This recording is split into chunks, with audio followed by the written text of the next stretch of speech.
I got you. Welcome back to another episode of Navigating Postpartum with me, Jaree Williams. I'm so glad that you are tuned in. Make sure y'all leave a review. Y'all keep telling me I love these episodes, but leave me a review so y'all can let the people know, okay? But today we have a special guest, y'all. Like, this is one of my favorite people. Like, if y'all can see me, I'm grinning right now. But we have Lakesha on, and I'm going to pass it so that she can introduce herself. Yes. Good morning, everyone. Hey, hey, hey. Thank you to shout out to Jaree, first of all, for doing all things amazing for moms out there and being a mommy of two herself. So thank you for having me. For those of you listening, I am Lakesha, owner of Sunflower Births. I'm a full spectrum doula, midwife assistant, clinical instructor. I host all things birth and more. So just a mom out here trying to thrive. That is me. Yes, y'all hear how amazing she is, y'all. Like, y'all gotta follow her page too, but we're gonna get into that. So, now my first question for you is what made you want to become a doula? And girl, I mean, just thinking about it, I'm sitting here smiling just because in a transparent moment of me being honest, I always knew what I wanted to do. I always loved kids, always loved babies. And I would always, when I worked in Peds as a medical assistant, I would just always see moms like be depleted when they come in, bringing their children in for wellness child visits. I'm like, dang, baby looks good. I'm going in there examining the baby, getting them ready for the doctor. But then when you look up at mom, you're like, dang, mom looks tired, exhausted, all the things, right? Um, so in that moment, it was just like I needed to do something. Fast forward, I got pregnant with my son Carter in 2016, and I ended up having to deliver him early. He was diagnosed with trisomy 13, and trisomy 13 is a condition where they're born with the extra pair of chromosomes, and it said that they will have a short life expectancy. So going through all of that trauma, giving birth to him, holding him for exactly 57 minutes before he passed away, I just remember all of the emotions in my mind, um, the trauma, the questions, the why, going without answers and being treated the way I was treated because I was younger, on Medicaid. And although I was married, they still didn't look at me that way, like, oh, she's a married person, da da da. It was just like, oh, this young Black girl, she doesn't know, we don't know, because at that time when I was diagnosed with all of those conditions and my son Carter was diagnosed with trisomy 13, they didn't really have any answers. And it was too late to fly me out to do all the studies and treatments and things of that nature. So I just felt alone. I felt unheard. I felt depleted. I felt depressed, suicidal, all the things, because in my mind, I'm like, save my baby and not me. Even though I had a daughter at home at the time, small kid at the time. She's a teenager now. But just all of those things made me realize we didn't have anyone to advocate for us. Well, at least I didn't. So me becoming a doula was to actually support moms in a way that I needed to be supported. So that is my why. That's how I turn my pain into passion. That's how I keep thriving. And this is how I just keep moving within the community as a doula. And it's just, I love it. That's all I can say. I love it. And that's really my overall reason to be the advocate that I needed back then. Oh, that is so beautiful. And I love how you use Carter's story to just motivate you to help other women because not enough, especially like not enough Black women have support. And we want to just change that narrative because we want them to know like there is support, there is a village. It may not be your immediate blood family all the time, but there's women out here who want to support you. And for you doing that great work, I know you're impacting lives every single day. I see you on Instagram. I see you on Mommy Nation account with Sonya Richardson. I'm like, you go, girl. Like, I'm just like so proud of you and all the things that you are doing and using your story. But let's get into it. I know you're a doula, you're a mom, you have your business, girl, you're married. How do you take care of yourself? Like I know that I know you wear different hats, but how do you take care of yourself?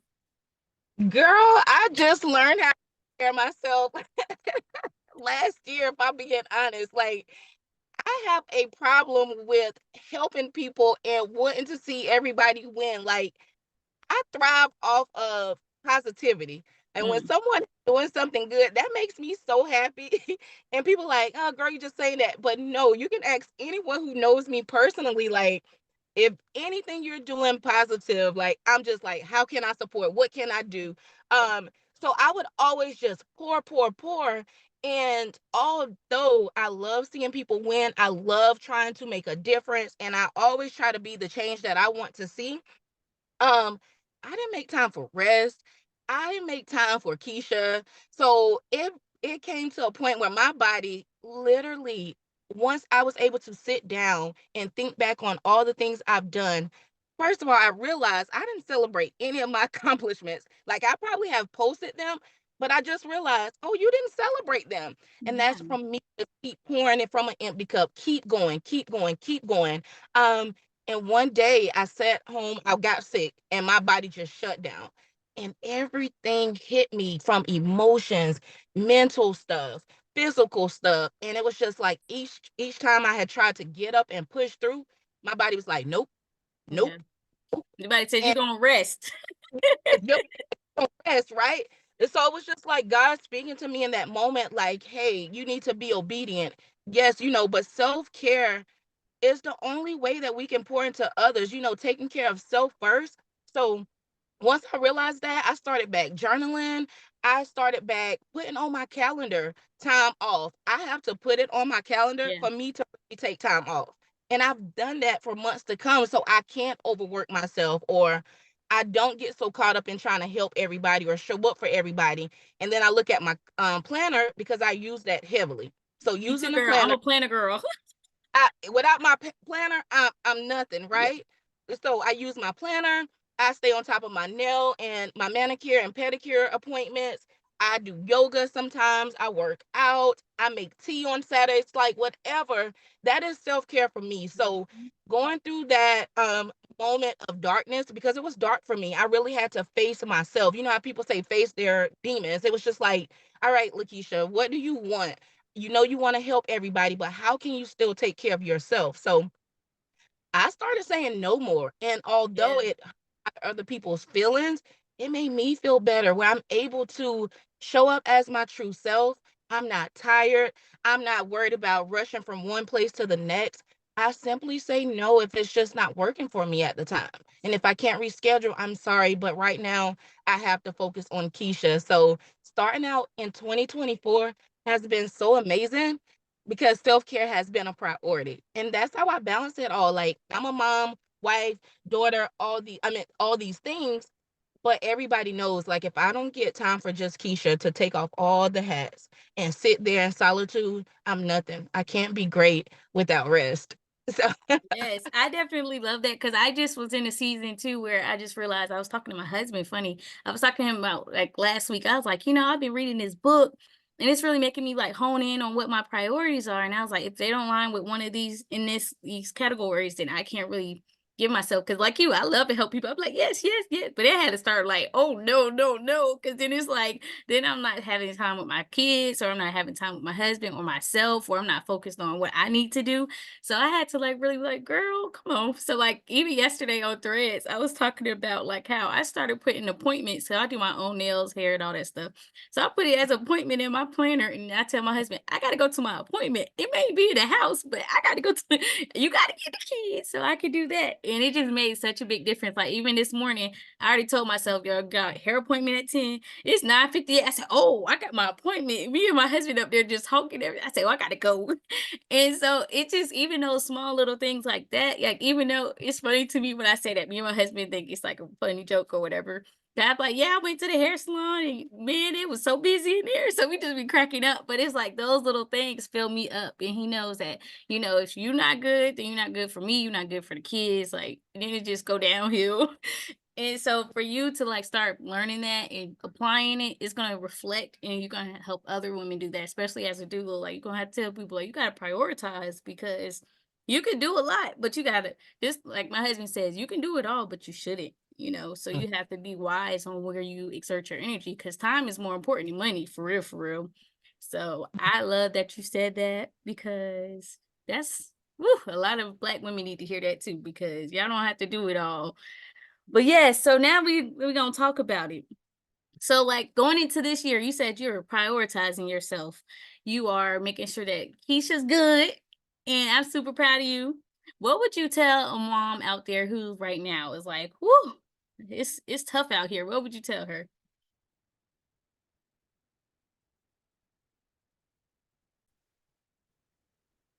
Okay. So for any new moms, the best advice that I can give, not only, coming from me as a doula, but as a mom herself, myself, it's just reach out for help. We, especially Black women, we're always so stuck on trying to do it all for ourselves. And not saying that we want to, it's just a lot of us, we didn't have any choice, whether it was your childhood, how you grew up, all those things. So it's instilled in us to be strong, not ask for help, or if you reach out, it's a sign of weakness. Mhm. When that is not true, a sign of strength is asking for help. And I had to learn that for myself. So I would say reach out to your support system, create a 911 list. And by that list, those people are what I mean by that list is create a list where if you call somebody or you need something, those people will pick up the phone for you. They will show up for you. They will support you without judgment. In doing those things, you'll find that life can be much easier when we just simply put our pride to the side and reach out for help. Yeah, and it's like a muscle. Where you ask, then you be like, "Oh, well, I'm just going ahead and ask." All they can do is say no, Right. and And then you I, go the I've next learned person. that. Yes. Yes. And then I just thought about, I forgot to ask you, because I know some people are like, what is a doula? Can you tell them what is a doula and give them some insight? Well, the book version of a doula is a non-medical professional who supports women prenatal through their birth journey and postpartum, right? But when I think of a doula, and it's all those things, don't get me wrong, the book version is correct. But when I think of a doula, you think of someone that's like your birth room home girl, Mm. somebody who's going to show up and be ready. Like my clients know I'm an advocate to the end of this world for them. So if you need me to fight, now I don't fight, but I will. I will But fight if with my you need me voice. to I will fight with my voice because I don't want to put the pause on the people, but I would do what I need to ensure their safety. So when I think of a doula, it's just that person who you can count on to support you before, during, and after, and someone who's knowledgeable, someone who is not judgmental, and someone who can educate you on all of these things that you're asking or inquiring about with evidence-based information. So that is what a doula is, your birth room homegirl. Oh yes, that is beautiful definition. Because I know I had a doula with my first son, and it was amazing. And that's why the second time around, my husband and I, we was like, we don't even need a doula at this point. My husband was the doula. He could advocate for me, Yes. and it was so amazing. Kudos to him. I'm so proud of these men. They are stepping up. I mean, they are really out here doing, and they probably don't know it, but that is exactly what they're doing. So I love Mhm. that. Shout out to your husband. Yes, he Yes. don't play, okay? Because he Yes. hey, where the baby go, he go, and that's what my doula had Period. taught me. He was we were like, "Oh," they're like, "Oh, he needs to go." My husband be like, "Well, I'll be right behind you." What I'm talking about. 100 points for you, sir. Listen, because it's just yeah, that's yeah, it's just a different experience too. Like when you see your husband in that role at the hospital or like even at a home birth or whatever, just going to their fatherly role. Like I know people say, oh, it's not always natural that people go parenting. Sometimes like it's just instinct. Like you go from that instinct and it's just amazing. Like I don't know, y'all. I fell in love with my husband even more after each child. I just like, all right, but now it's beautiful. He even I upstairs right love now it. with the kids hanging out with him. So shout out to him, y'all. Y'all know he be on the podcast every now and then. But yeah, I really appreciate you coming on. How can people connect with you? Where can they find you? Because I know you're based in which Carolina are you in?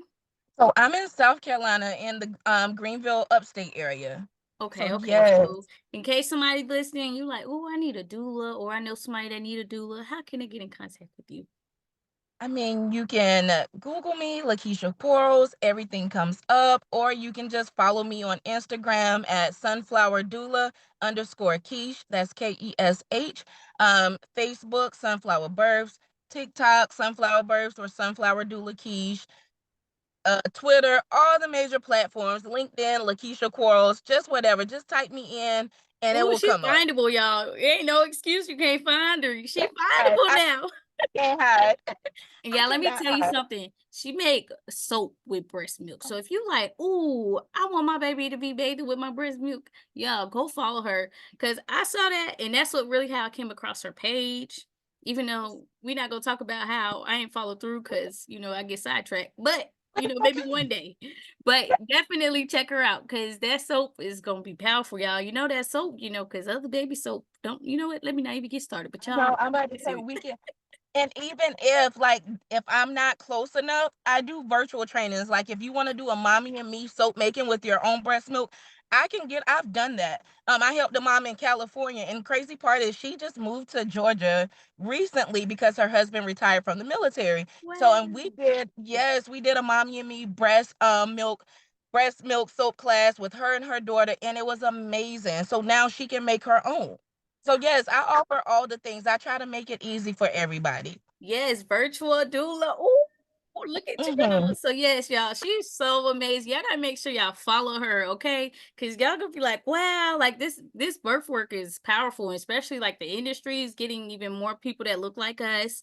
And it's just amazing, y'all. So y'all know y'all have resources. And if you're like, ooh, I need more, you always have the Postpartum Support International. Make sure y'all go to their website because they got the website and the resources. Okay.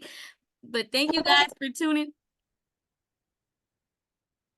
You saying that I'm actually newly on the board of PSI for South Carolina. So yes, they do Really? have all the information. I'm a group Yes. facilitator and I'm getting my perinatal mental health certification. Yeah. So they be putting me on since I really started partnering with them. Like it's really amazing, y'all. So that's why I always tell people like, go ahead, look at PSI.